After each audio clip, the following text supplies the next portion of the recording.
ম্যাচের 10ম ওভার বাংলাদেশের batting innings এবং সেই সময়টায় বাংলাদেশের প্রয়োজন হচ্ছে 43 রান 19 বলে। টি-20তে 19 বলে 43 রান খুব বেশি ডিফিকাল্ট না। মাহমুদুল্লাহ রিয়াদ ক্রিজে রয়েছেন, লিটন কুমার দাস সেট ব্যাটার, এবং এই সিচুয়েশনে যেখানটায় বাংলাদেশের ইকুয়েশনটাই আফগানিস্তানের বিপক্ষে তো আসলে নামকা ওয়াস্তে জয় গুরুত্বপূর্ণ না, গুরুত্বপূর্ণ হচ্ছে 12 ওভার 1 বলের কিংবা 12 ওভার 3 বলের কিংবা 12 ওভার 5 বলের যে সমীকরণ, যেটাতে বাংলাদেশ আফগানদের দেয়া লক্ষ্য টপকে যাবে, সেমিফাইনালস নিশ্চিত হবে, সেই সমীকরণটা মেলানো। ধরুন সেই সমীকরণ মেলাতে গিয়ে আপনি পারেন নাই, কিন্তু আপনি চেষ্টা করেন নাই, এটা কিন্তু খুব দৃষ্টিকটু, বিতর্কিত, কোনোভাবে গ্রহণযোগ্য না। বাংলাদেশ দল স্পেশালি মাহমুদুল্লাহ রিয়াদ যেই সময়টা ক্রিজে ছিলেন, ওই যে 10ম ওভারটার কথা বলছি, 6 বলের মধ্যে নূর আহমেদের মাত্র একটা স্কোরিং শট, 5টা ডট, যে ইকুয়েশনটা ছিল 19 বলে 43, সেটা আরো 6 বল নেমে গেল। বাংলাদেশ দল 10ম ওভারই ম্যাচটা ছেড়ে দিল। আরো স্পেসিফিক ভাবে বললে মাহমুদুল্লাহ রিয়াদের হয়তো এটা শেষ বিশ্বকাপ, টি-20 ফরম্যাটে হয়তো তাকে আর দেখাও যাবে না, এরকম একটা অবস্থা যখন বাংলাদেশ দলের সামনে এমন না যে শুধুমাত্র জয়, সেমিফাইনালসের একটা সমীকরণ, ঠিক সেই সময়টায় তিনি কেন চার্জ করলেন না, ঠিক সেই সময়টা তিনি আসলে কি করতে চাইলেন, কেন লিটন কুমার দাস সেট ব্যাটারকে স্ট্রাইক দিলেন না, এটাও একটা বারমুডা ট্রায়াঙ্গেলের মতো রহস্য। দেখুন, আমার খুব প্রিয় ক্রিকেটার, কিন্তু যেই জায়গাটা নিয়ে আসলে প্রশ্ন তোলা দরকার বা প্রশ্ন করা দরকার, যে খটকার জায়গাগুলো রয়েছে, সেগুলো নিয়ে নিশ্চয়ই ডিসকাশন হওয়া দরকার। এবং সেই ডিসকাশন থেকে আমি মনে করি বাংলাদেশের সম্ভাবনার জায়গাটা স্পেশালি ওই 10ম ওভারে মাহমুদুল্লাহ 5টা ডট বল, মাত্র একটা স্কোরিং শট, মাত্র 4 রান এলো, এবং যখন আসলে মোমেন্টাম বাংলাদেশের দিকে হেলে পড়ছে একটা ভাব, আবারও বলছি 19 বলে 43 রান দরকার, ঠিক সেই সময়টা আমরা নিজেরা আমাদের খেলাটা নষ্ট করেছি। বাংলাদেশ এই ম্যাচে খুব ভালোভাবে ছিল, বাংলাদেশ এই ম্যাচে খুব ভালোভাবে থাকতে পারত। আমরা যদি খেয়াল করি, যখন লক্ষ্য দাঁড়ালো যে আপনাকে করতে হবে 12 ওভার 1 বলে, মানে 73 বলে 116, সেটা আবার 77 বল পর্যন্ত যেতে পারে যদি লাস্ট বলে 6 স্কোর করে বাংলাদেশ সেই লক্ষ্যে পৌঁছায়। তার মানে 77 বলে 116 ক্রস করতে হবে অথবা 115 ক্রস করতে হবে। এটা কি খুব ডিফিকাল্ট ছিল কিনা? পাওয়ার প্লেতে বাংলাদেশ যতটুকু আসলে প্রতিপক্ষকে চাপে ফেলার চেষ্টা করেছে, ততটুকু নিজেরা নিজেদের উপর প্রেসার ক্রিয়েট করেছে। পুরো দল সিলেকশন থেকে শুরু করে ব্যাটিং অর্ডারে যে ওলটপালট করা হয়েছে, এবং এখানটায় দুষ্ট কোকিল চান্ডিকা হাতুরু সিংহে যেসব উল্টাপাল্টা পরিকল্পনার বাস্তবায়ন করেছেন, বাংলাদেশ দলকে আমার কাছে মনে হয় অন্তত একটা ভালো ফাইট করার ক্ষেত্রে সেটা একটা বড় বাধা হিসেবে তৈরি হয়। কোন জায়গাটা আসলে সমস্যা তৈরি হলো?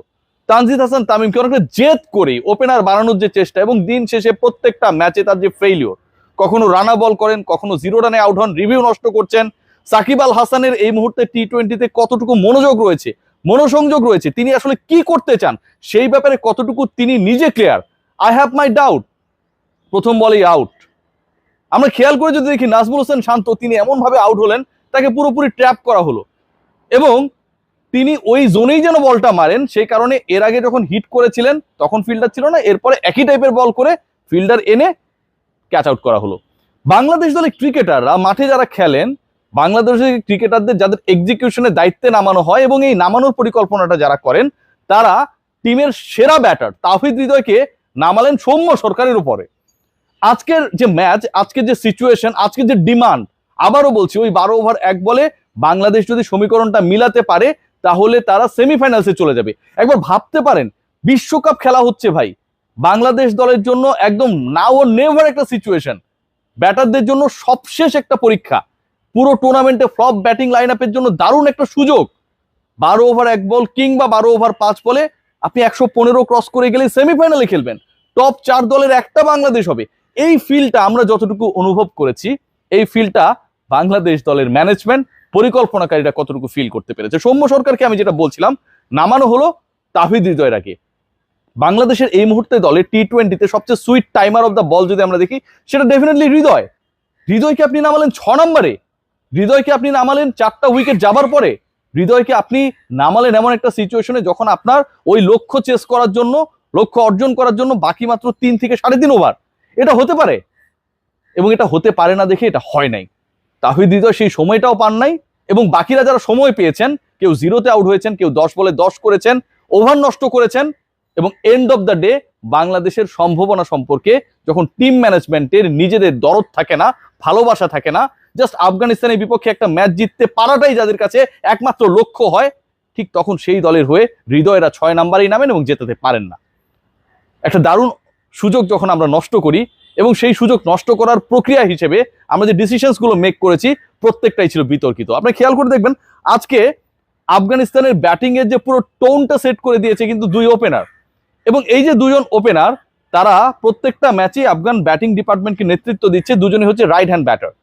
যখন প্রতিপক্ষের রাইট হ্যান্ড ব্যাটাররা ডমিনেট করছে বা করবে, আপনি জানেন যে তারাই হচ্ছে তাদের ব্যাটিং এর মূল স্তম্ভ, ঠিক তখন আপনি আপনার বাঁহাতি সেরা অপশন শরীফুল ইসলামকে কেন বসিয়ে রাখলেন?